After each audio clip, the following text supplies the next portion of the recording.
as the country was liberated, also a process of purification started, ciphering, to get the civil servants who had crossed a certain line to get them out, because they were not tenable anymore.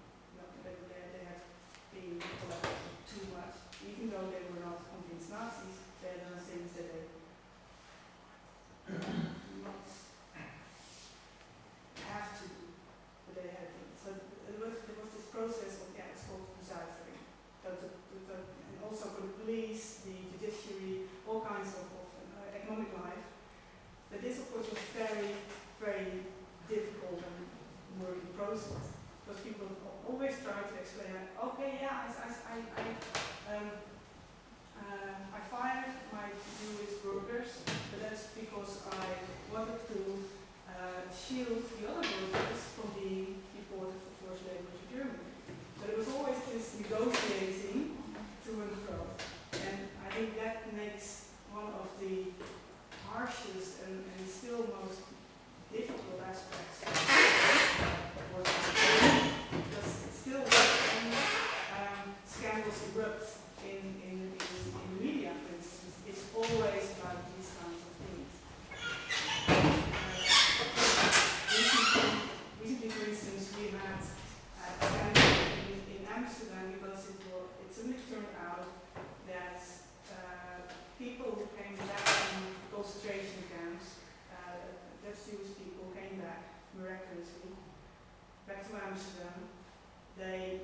Sometimes they could go back to their houses, but then they would find bills. They had to pay taxes, community taxes. They had to pay fines because they had not paid their taxes over the past years. And so this was suddenly in the news, and people were like, my goodness, they've been in a concentration camp. Now they're fined because they didn't pay their taxes. What's going on here? Have they gone mad? So democracy is really smart. it's bizarre. It's completely bizarre. So we got an assignment from the city council of Amsterdam. They asked us to look into this problem. So what happened? It sounds so bizarre. How could anything like this happen? So we tried to look into how the city, the civil servants of the city of Amsterdam, how they operated. Why did they do this? Did they have to do this?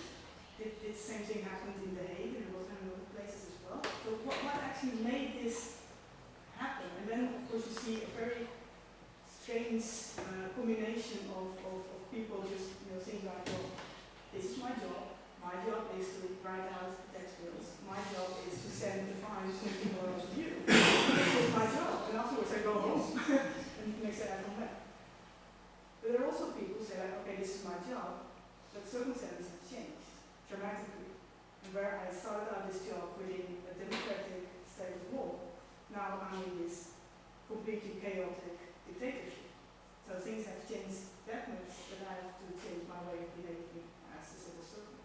But between those two varieties, you see so many people who just think like, okay, this is what I'm meant to do. So for the greater good, I will keep doing it. Otherwise, and that's what you see in many branches of the society in those years, otherwise it will be even worse. Also in the police, for instance, you hear people say after the occupation, in defense of themselves, they say, if I had not done this, I would have been fired and some NSB guy would be put in my place. And that would have been far worse. And I try to mitigate. I try to help people as much as possible as well. So there was constantly this kind of negotiation going on within people's heads and between colleagues. What is the right way to approach? And after the war, I think many people realized that in fact they had compromised way too much. My colleague at NIOD, he wrote a big book on Dutch local governments, so the mayors especially. What made mayors resign, what made them cooperate, and how did they deal with all those directives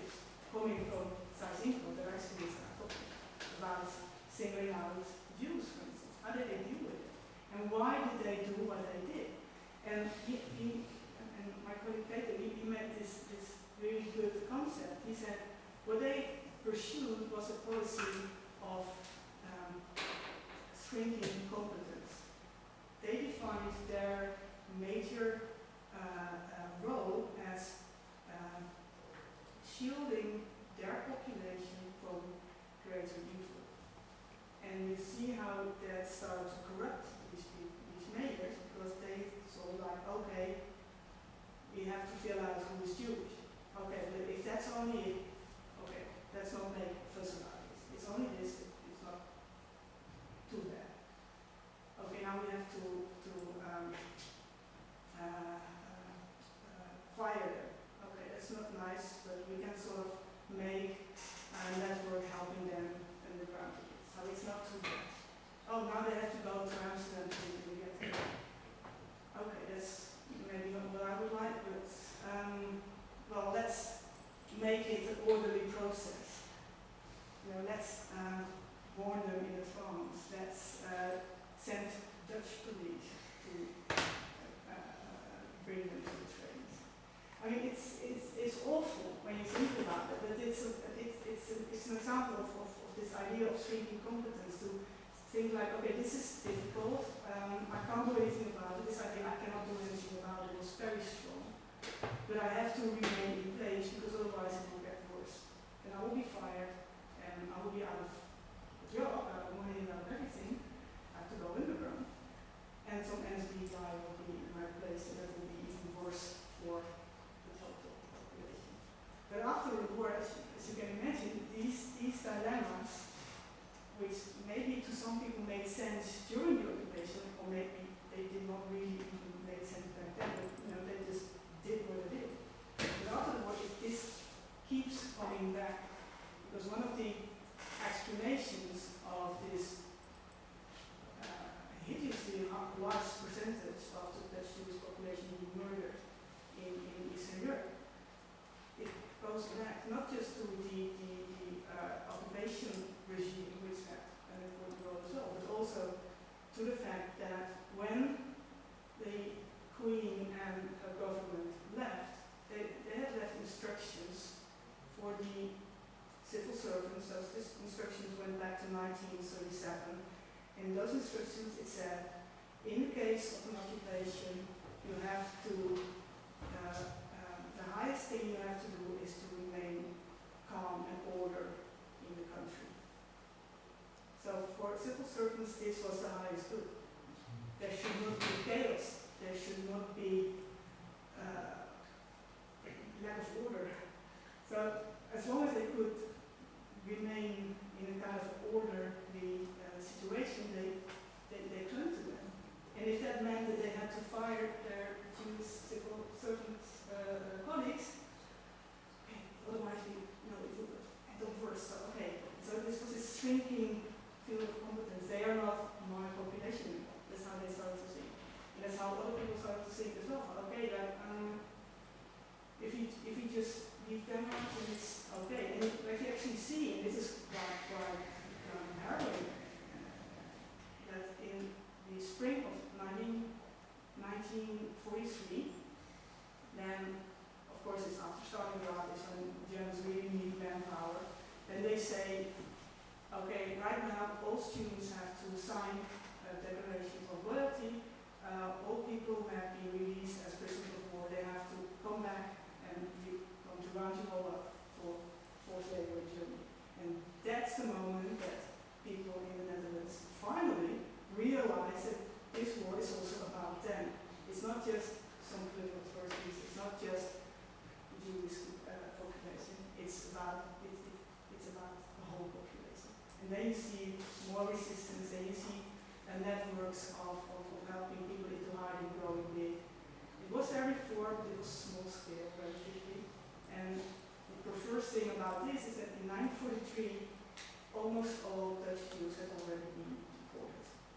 So it was too late for the growth of Dutch.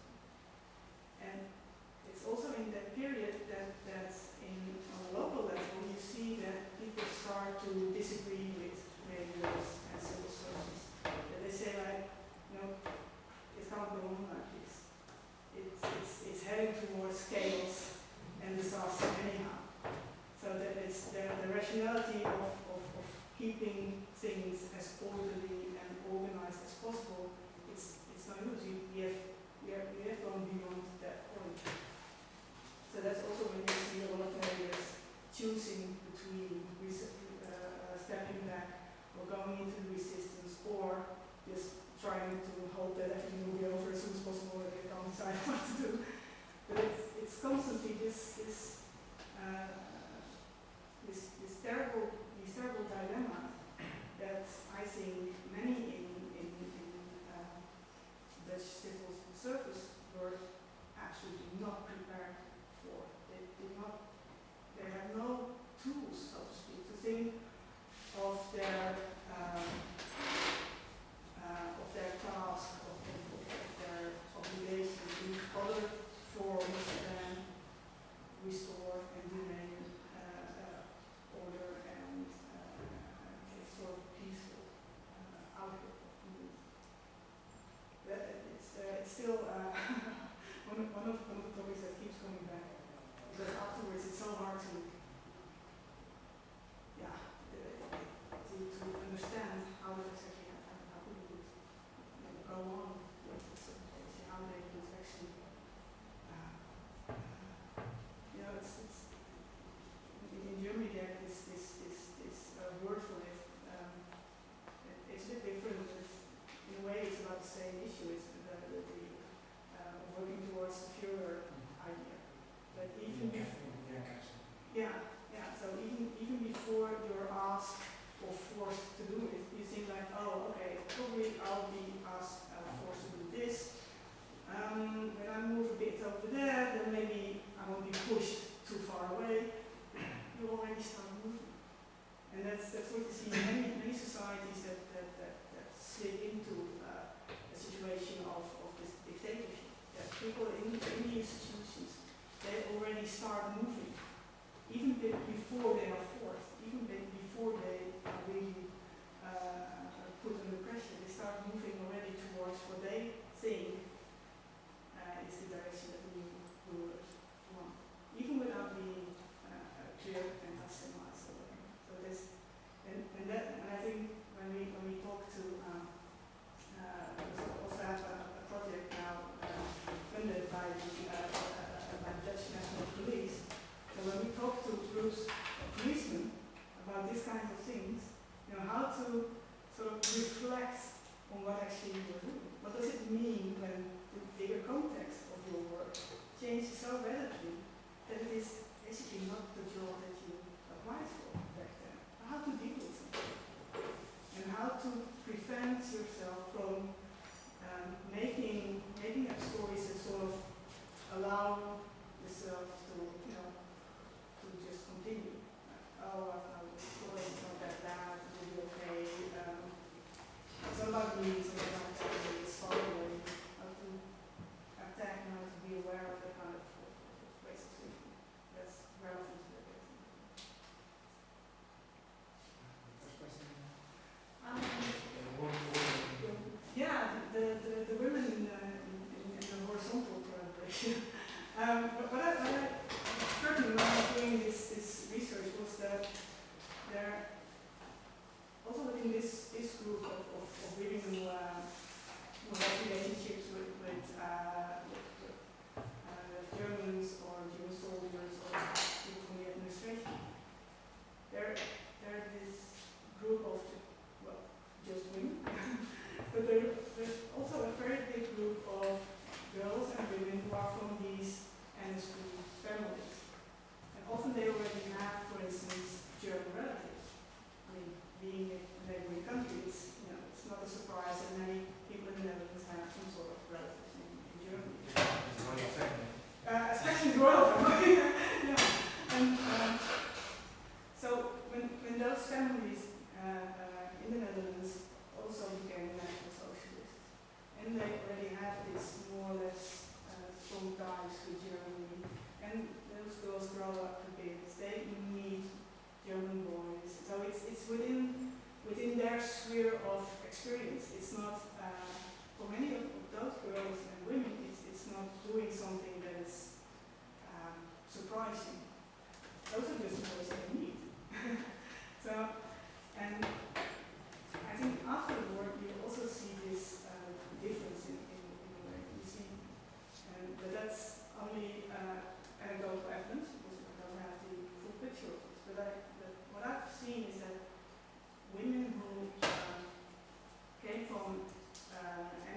families and linked up with German soldiers were treated slightly differently than women that doesn't exist for other reasons.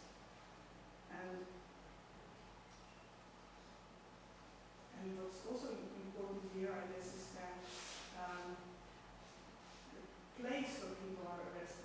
As I said, that many people from NSA families, they fled in September 44, they fled away from the western part of Santiago, not densely populated part of the country. They fled to the east, to the north, they ended up in Germany. So when they got arrested, far away from home, many people didn't really know who they were. So they had no experience of them being, well, having affairs with German soldiers or whatsoever. So they were treated differently than people who were arrested in their local communities. And I think people were arrested in their local communities, then you see a far harsher treatment. Maybe we should turn to the anthropologists to really understand this. And this idea of you were part of our community and you sinned against it, and now we take our revenge against it. That takes the shape of very violent actions. But there are also examples of people, and it's very weird when you look at it kind of testimonies and documents. How in small villages, some girls or women are singled out, while others, well, behaves more or less similarly. But people say, no, this is like it's okay. I know his father. Let's not do it. But others are taking. So there's this huge arbitrariness which has this major impact. And what's also a very, very bizarre element in this part of the written period is that when you look at testimonies of people who have been around during such, the shaving of the heads, for instance, or the humiliating these women, testimonies are nearly always from people who were standing at the back, who saw it, who hated it, and were repulsed by it. That's also a very weird aspect, because when you hear testimonies from the women who actually had to undergo this, and some of them later spoke out and they talked about this. I've spoken with children as well. They have the narrative of being in the center of this dreadful spectacle, and all those people standing around them, laughing at them, being violent, being abusive. And then when you go to the other side, you hear testimonies from people standing there, they also say, oh, I found it so horrible. So that's also very weird to realize when you look into the others. Where are the people who are adding this on? Didn't they leave any testimony? Did they change their narrative after the war? So it still remains a very difficult subject, I think, because instinctively we all say, like, oh my goodness, this is not good. But what exactly happened, and against whom, and by whom, and how those things worked, we still don't fully grasp.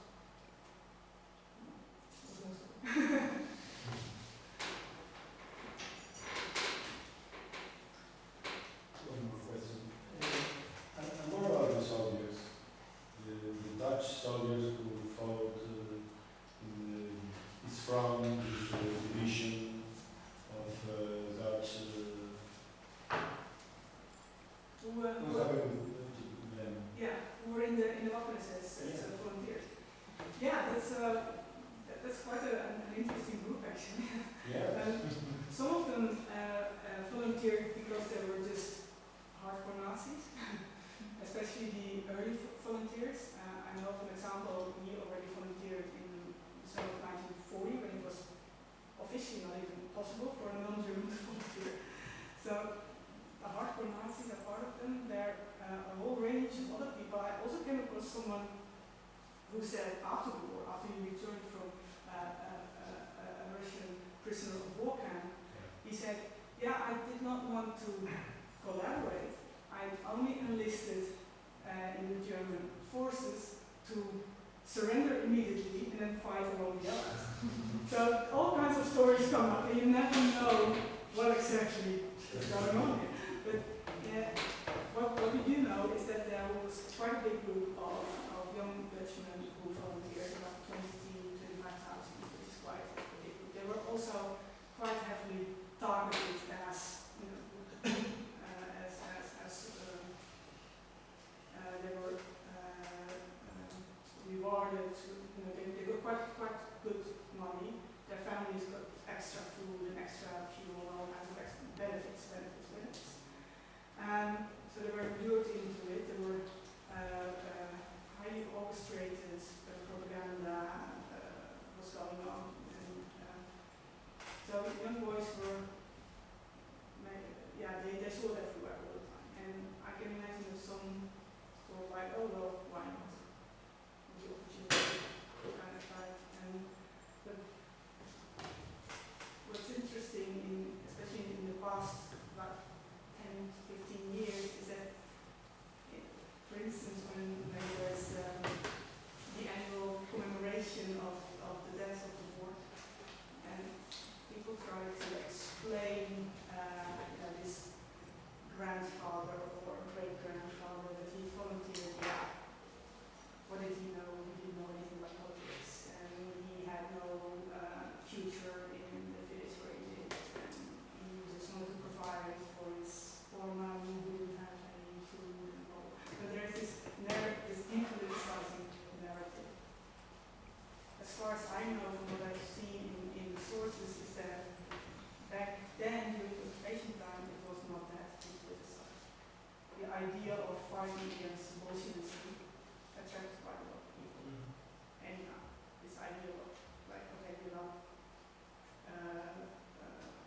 fighting for the liberation of the Netherlands, perhaps, or at least you're keeping out the Russians.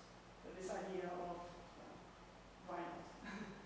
And there's also a small group that things like, okay, we lost our colonial empire, Japanese taken it, but when we help the Germans a bit, then we might have the rewards of this Eastern European empire. So there were all kinds of more or less opportunistic reasons, but often mixed with racist ideas of, you know, that you were sort of entitled to do this. And after the war, many of those young men and boys, they were under 21, which meant that they were underage. And this had consequences, of course, for their persecution. They were sentenced relatively leniently. They did not lose Dutch nationality. When you were above 21, you would automatically lose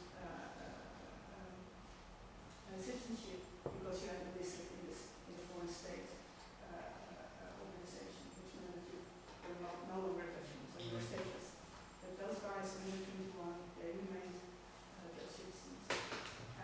Quite a few of them actually were then shipped off to Indonesia to fight in the decolonization war, which is quite weird, together with a young man who had been in the resistance. So that gave some interesting discussions sometimes. Some of them also ended up in the Dutch group that was sent to Korea to fight the Korean War in 1950. So they ended up almost everywhere. I even had this guy on the phone, he said, yeah, afterwards I left the Netherlands, I didn't like it anymore, and I volunteered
not want to recognize them as veterans. So some of them turned to the German government, who was extremely willing to even pay the Dutch government, pay them these allowances, as they did, and still do it, for Belgian SS veterans. For the Spanish.